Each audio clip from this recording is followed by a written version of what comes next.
Olá pessoal, tudo bem? Começando Fala Terapia com Adriana Bender, psicanalista, e Emanuele Vendramini, holoterapeuta. Hoje nós vamos falar sobre ansiedade social. O que seria essa ansiedade social?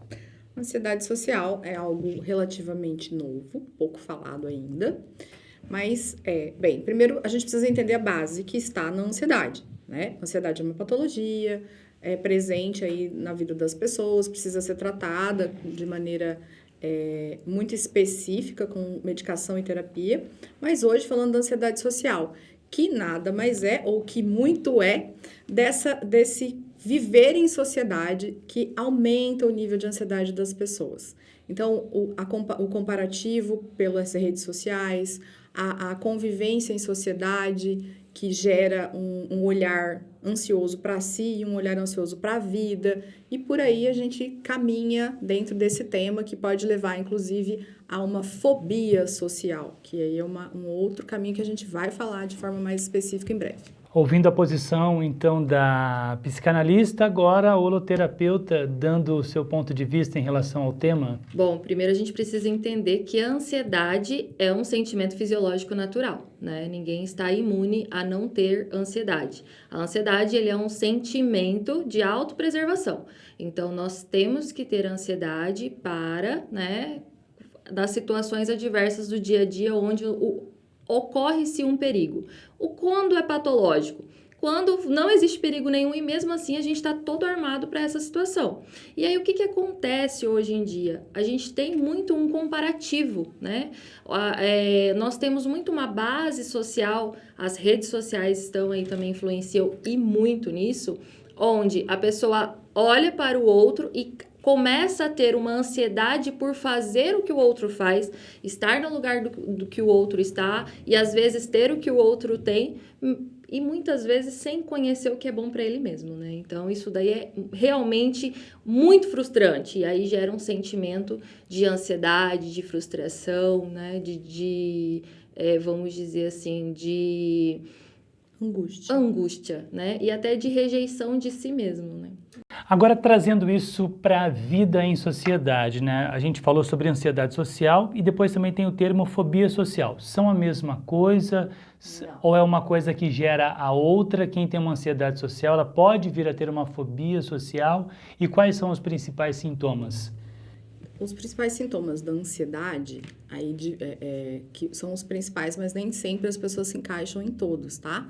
Você tem ali muitas vezes perda de apetite, algumas pessoas têm algumas questões fisiológicas como taquicardia, um dos primeiros sudorese, um sintoma mais que as pessoas ignoram. Você começa a procrastinar coisas, fica preguiçoso. Esses são os primeiros sintomas que aparecem dentro da ansiedade. Tem pessoas, como a gente estava discutindo aqui nos bastidores, que não parecem ansiosos, que parecem muito calmos na superfície, mas ficam com aquele pensamento repetitivo. A ansiedade, inclusive, causa um agravo nos casos de toque, né? Que é aquele, às vezes, o toque, gente, não é uma ação, às vezes é um pensamento.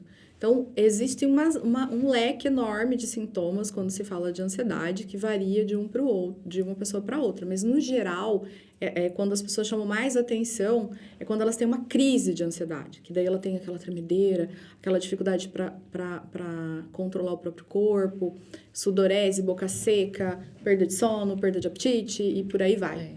A questão é que as pessoas deixam realmente para olhar para a ansiedade já quando os sintomas estão extremos, né? Por exemplo, quantas pessoas não vão parar nos prontos atendimentos achando que está infartando? E, na verdade, nada é uma crise de ansiedade. E aí, o que acontece? A pessoa tem que ter a percepção de si mesma e entender qual é o meu nível de ansiedade. Por exemplo, um sintoma muito característico da ansiedade, insônia e dor de cabeça. A pessoa não dorme direito, ignorados. A pessoa tem dor de cabeça, você pode ter certeza que ela é ansiosa. Vamos supor um exemplo assim, tô no aeroporto e aí tô na iminência de perder meu voo. Daí já dá aquele negocinho aqui. Isso é uma crise de ansiedade ou é uma coisa momentânea que acontece e você pode ter um equilíbrio e não necessariamente você está tendo uma crise de ansiedade? Exatamente. Como a Manu disse, a ansiedade é algo inerente a todos nós, né? Vamos pensar que lá atrás, os nossos antepassados usavam ansiedade, ouve-se muito falar, luta ou fuga, né? Lá atrás era com o objetivo de proteção. Hoje em dia, essas pequenas ansiedades da vida, amanhã você vai encontrar o amor da sua vida que tá chegando de viagem, vem aquela coisa assim, a hora não É uma passa, ansiedade. É ansiedade, mas aí não é patológica, Boa. é uma ansiedade Poderia ser boa, boa, né? entendi. Você tá no aeroporto e você tá na iminência de perder o voo. É um pico ansioso que não é positivo, mas não te caracteriza como alguém que tem ansiedade. Você é Uma pessoa, patologia. não é patológico, né? Aí daí a gente volta pra luta ou fuga, porque você tá na iminência de algo ruim acontecer real, porque existe uma ameaça real. Quando é patológico? Quando não existe ameaça real e eu fico nesse sentimento. Todo ansioso vai ter uma crise de ansiedade. Tem pessoas que passam anos com ansiedade e não tem aquela crise que as pessoas falam de tremer muito, de perder o controle, de realmente paralisar, entende? Ela está ansiosa o tempo todo, ela continua funcional, mas ela nem sempre tem uma crise. Então, existe a ansiedade normal e positiva e existe a patologia. Essas ansiedades normais e positivas, elas podem se desenvolverem e se tornarem uma patologia ou não? Pode. Por exemplo, essas pessoas que elas são aí verdadeiras panelas de pressão, né? Não existe o sintoma inicial ali da ansiedade, são pessoas que têm muita predisposição para desenvolver pressão alta. Então, porque o que acontece? Esse geladinho que você fala aí, né? É uma reação fisiológica da ansiedade, certo? Existiu pico ali de estresse. um pico de estresse, um pico ocasionado pelo cortisol, né? Que só tá mandando uma resposta ali pro seu corpo, olha, algo está acontecendo.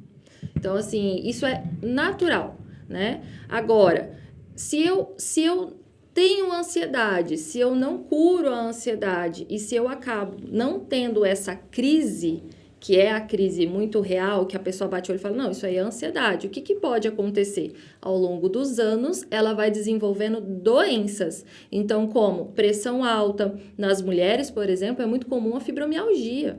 Por conta da ansiedade. Por conta da ansiedade. Problemas estruturais na coluna, nervo ciático, ombros, né, paralisados, aquela pessoa que fica o tempo todo assim com o pescoço. Por quê? Porque a estrutura corporal dela, ela tá ali o tempo todo preparada pra luta. Então, ela tá tensa. Tá molinha aqui. E aí, aquela pessoa que tá o tempo todo assim, e aí ela nem percebe. Então, ela vai ter ali, né, um problema a longo prazo estrutural mesmo. Por quê? Porque ela tá tensionando o músculo dela ao nível que não deveria tensionar. A questão é realmente compreender que o melhor tratamento para a ansiedade é o tratamento precoce. O que seria esse tratamento precoce? Autoconhecimento. Vou pegar um gancho na sua pergunta anterior. Quando você disse assim, quando a gente tem esse pico de estresse. Imagina que você tá lá no aeroporto, você teve esse pico de ansiedade. Quando você entrar no avião, né, não perdeu o voo, sentou na sua cadeira. O que precisa acontecer ali? A consciência de que sim, foi ruim, foi estressante, mas agora tá tudo bem. O que algumas pessoas fazem? Elas começam a rever o caminho. Não, aí ele fala assim para a pessoa do lado, se você não tivesse parado para comprar aquele café, a gente não teria quase perdido o voo. Ou ela fica alimentando aquele pensamento, né? Ao invés de ir para o estado de estar na realidade. Qual é a realidade? Sim, nós quase perdemos o voo, estamos dentro do avião e vamos... Exatamente. Em rumo ao nosso destino.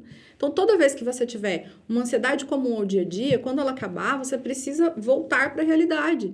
Voltar para a realidade está tudo bem. Porque se você começa a alimentar isso, e aí você perdeu, aí você chega no seu destino estressado. E aí gera ansiedade. Então, eu tirei nota A na prova com vocês. Você é maravilhoso! Esses dias eu cheguei de viagem. O que aconteceu comigo? Esqueci a chave. De casa? De casa? Da minha casa. Sim. Daí eu cheguei e falei assim, caraca, esqueci a chave. Quis ter aquele momento de ficar bravo comigo mesmo. Estressado. Eu pensei assim, quer saber? Vou ligar pro chaveiro, ele vai vir aqui, eu vou pagar ele, eu vou entrar na minha casa e vou resolver o E problema. quando você entrou na sua casa, você continuou pensando nisso? Não. Parabéns. Esqueci. Tá aí. Exatamente. Então, porque quando a gente fala Tipo de... assim, como que eu resolvo isso? Assim, Isso. vou gastar dinheiro? Vou. Você se conectou à Mas não tem o que realidade. fazer, não tem o que fazer. Se eu reclamar, não vai voltar a chave de volta. Você se conectou à realidade. Se conecte à realidade, hein? Esteja presente onde estou agora, o que está acontecendo agora, o que tem agora. Um canceriano que murmura muito, ele é ansioso ou ele tá sendo apenas um canceriano? Aí a gente vai ter que olhar caso a caso. Não, Mas- não culpe os astros É. pela tua falta de controle emocional. Assim, internamente a gente fala assim, a culpa não é da astrologia, você é chato mesmo. É mesmo. Internamente isso, né? É porque assim, na verdade, o que acontece? Existe, dentro do lado do meu consultório, eu costumo chamar de ruminante emocional. Sim. Existe a pessoa que tem a característica de ser mais, né... Ruminante. Não, mais chata. Não ruminante, mais chata Vocês viram mesmo. que eu não queria chamar de chato, né? Não, vamos me citar como exemplo. Eu tenho uma senhora idosa de 93 anos que habita metade da minha mente e que de vez em quando ela Que externaliza. fique claro que nem toda senhora idosa de 93 anos é ruminante. A Manu é ruminante. Eu sou. Que daí eu quero que as coisas sejam feitas do meu jeito. Isso é uma característica minha. Geralmente ela me manda uma mensagem e diz, amiga, me dá um tapa. Porque eu já tenho um processo de autoconhecimento suficiente de saber que ninguém precisa fazer as coisas no meu tempo. Deixa- Mesmo que a minha velha queira ali... Deixa eu aproveitar esse gancho para falar o que a gente falou anteriormente sobre autoconhecimento. O autoconhecimento, Lê, ele não vai eliminar as suas características. Ele vai fazer com que você se conheça. Então, por exemplo, assim... E que você saiba lidar com as suas características, né? Porque Exatamente. assim, Por ninguém está exemplo, pedindo aqui para que a pessoa seja... se transforme no Buda, não é isso. Não é isso. Não, não. Mas eu acho, tipo assim, vamos supor, se você é um cara temperamental, que você... Um cara explosivo.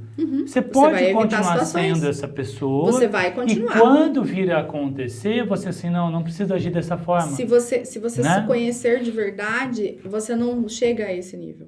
Vamos imaginar que você saiba, depois de um processo de autoconhecimento, que prazos apertados ou chegar em cima do horário te causa um mal-estar que você não gostaria de sentir. Então, você se programa melhor e evita o pico de estresse. Isso é autoconhecimento. Eu sei que determinados assuntos, que determinados lugares, determinadas situações me levam a esse sentimento. Eu evito. Então, você não vai mudar quem você é. Você vai se conhecer e viver, administrar a sua vida de forma mais assertiva. Agora, o ruminante emocional é aquele que não se conhece, é aquele que continua tendo o mesmo comportamento. Por exemplo, assim, eu não gosto de sair atrasado, eu não gosto de... Mas continua Mas eu não saindo programo atrasado, meu eu despertador. não me programo, eu não faço para mudar. E aí acontece a situação, ele fica ali. Sabe? Remoendo aquela situação. Fisiologicamente, o que vai acontecer? Toda vez que você acessa a causa vamos dizer, daquele desconforto, o seu cérebro não entende que ele não está passando por aquilo naquele momento. Então, toda vez que você acessa a causa daquele desconforto, seu cérebro revive aquilo de novo. Porque o seu cérebro não entende a diferença Exatamente. entre ilusão e realidade. E aí, o que vai acontecer? Isso é científico. Isso é científico. Aí, fisiologicamente, o que vai acontecer? Todo aquele estresse, aquelas sensações que ela teve naquele momento, que a pessoa teve naquele momento, ela vai ter novamente. E é isso daí que vem a longo prazo adoecer a pessoa. O fim do ano está se aproximando, né? Na verdade, já está aí já o fim do ano. Muitas pessoas já estão começando... Muitas pessoas já estão começando a programar onde vai passar o Natal, ou onde vão passar o Natal, o fim do ano também. Começa aquela exposição nas redes sociais, que eu acho que é natural para quem quer se expor, quem quer compartilhar a sua vida, né? Só que isso pode gerar uma sensação ruim em outras pessoas que se comparam demais, que projetam no outro aquilo que elas gostariam de ter, esquecem de olhar para a própria realidade, né? E aí, o que a gente pode falar em relação à ansiedade social nesse contexto de fim de ano que está se aproximando? O que acontece nos finais de ano? Que a gente já sabe o que acontece no final de ano. Agora, o comércio começa a contratar mais gente, porque existe uma explosão no consumo. E essa explosão no consumo, ela também está ligada a essa ansiedade social. Então, vamos lá.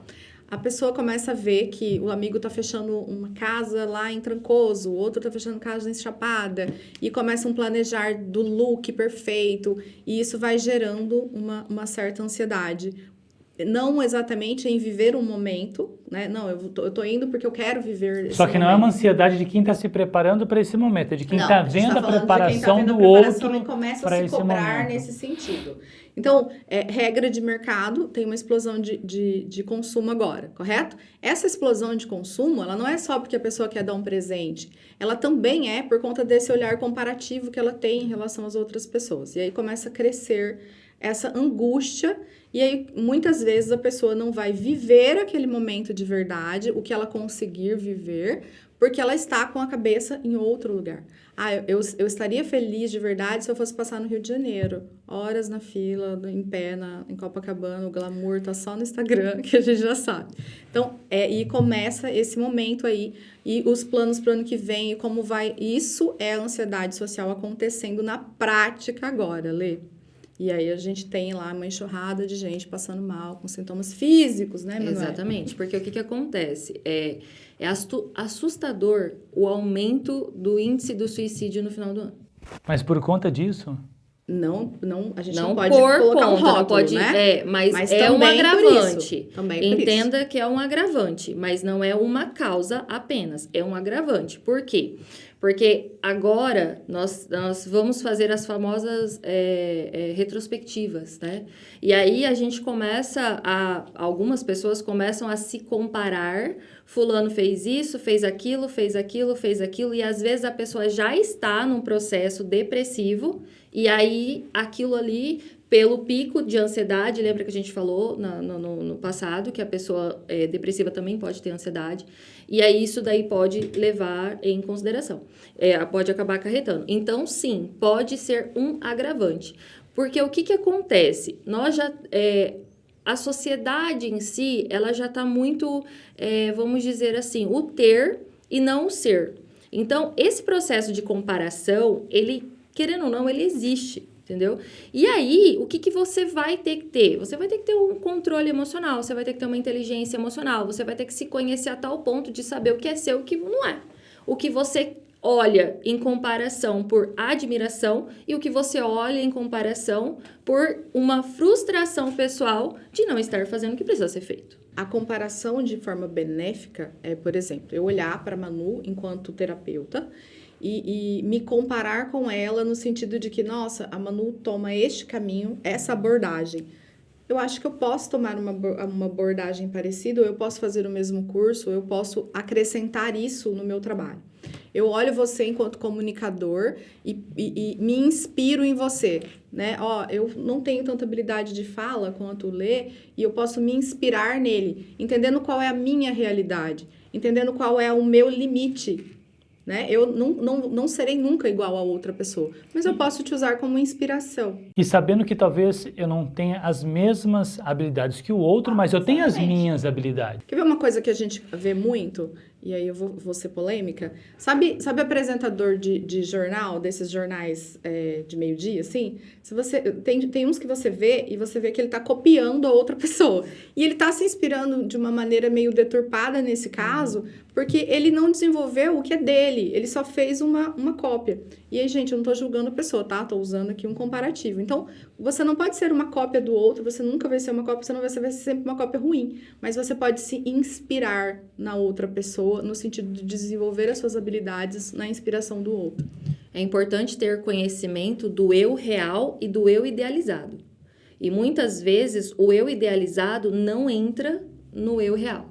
Não cabe. Só que a pessoa continua naquele processo de idealização. E aí é uma escolha estar nesse processo. Porém, quanto mais cedo ela entender que não me cabe aqui, infelizmente aqui não dá. É uma coisa que eu tenho vontade, porém não dá. Então eu volto para o meu lugar de presença e eu faço o melhor possível dentro das minhas capacidades. E aí sim você consegue estar bem com você mesmo. O problema é que a gente tem tipos de vamos dizer assim, vontades, né? Eu tenho vontade de fazer tal coisa, tenho vontade... Vamos supor, vejo todo mundo... pulando lá de asa delta. Ai, que vontade também tenho. Morro de medo de altura. E aí? Dentro das suas capacidades, isso é impeditivo. Como é que eu vou conseguir fazer isso daí? Eu conheci uma pessoa que ele tinha medo de altura e aí ele viu outras pessoas fazendo voo de paraglider. Ele decidiu vencer o medo e começou a voar de paraglider. Daí eu acho que ele projetou de uma forma positiva. Ele teve inteligência Aí ele emocional suficiente para conseguir vencer o medo. Algumas pessoas, nessa tentativa de vencer o medo, pode, por exemplo, ter um pico ansioso tão grande, um excesso de cortisol e adrenalina tão grande, que ela acaba infartando. Então tem que tomar cuidado. Tem que tomar cuidado. É por isso que a gente insiste tanto. Vem fazer terapia, abençoado.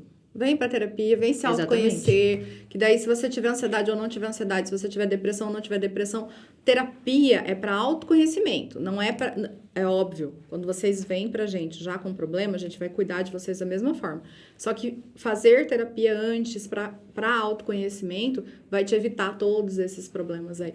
Exatamente. E assim, entender que o processo de autoconhecimento também é uma prevenção às doenças é de suma importância, porque muitas vezes está ao nosso alcance fazer diferente para a gente ter uma qualidade de vida muito melhor e muitas vezes a gente ainda fica naquele preconceito de que terapia não é para mim, terapia... Não, gente, terapia é para todo mundo. Né? Você tem um cérebro, você tem emoções, você tem sentimentos, então a terapia é para você. Eu não tenho nenhum problema. Eu tenho uma paciente que recentemente ela chegou para mim, ela falava assim que o problema dela era a reforma de uma casa. Na primeira sessão eu falei pra ela, assim, o menor do seu problema é a reforma da casa. É como tá lidando. Como você tá lidando. A reforma da casa é isso aqui. Conforme a gente foi passando as sessões da terapia, ela foi percebendo que, ela falou... Na sessão passada, inclusive, ela falou assim, eu nem lembro mais. Por quê? Porque, na verdade, às vezes a pessoa acha que o problema é X e o problema está em Y. E muitas vezes a pessoa acha que não tem problema nenhum e tem problema. E nunca se esqueça de respirar. Esse foi mais um Fala Terapia. Valeu, pessoal, pela audiência.